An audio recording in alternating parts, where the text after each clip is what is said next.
बिस्मिल्लाहिर्रहमानिर्रहीम। अस्सलाम वालेकुम।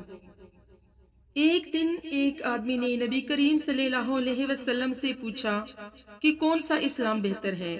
फरमाया कि तुम खाना खिलाओ और जिसको पहचानो उसको भी, और जिसको ना पहचानो उसको भी, अलगरज सबको सलाम करो।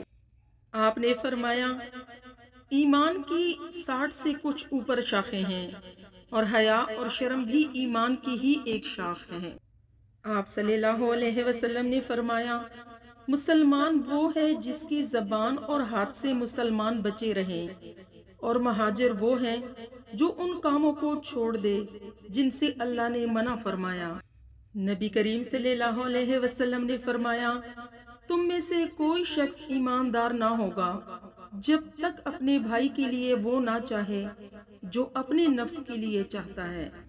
बेशक रसूलुल्लाह सल्लल्लाहु अलैहि वसल्लम ने फरमाया, कसम है उस ज़ात की जिसके हाथ में मेरी जान है, तुम में से कोई भी ईमानदार ना होगा जब तक मैं उसके वालिद और औलाद से भी ज़्यादा उसका महबूब ना बन जाऊं।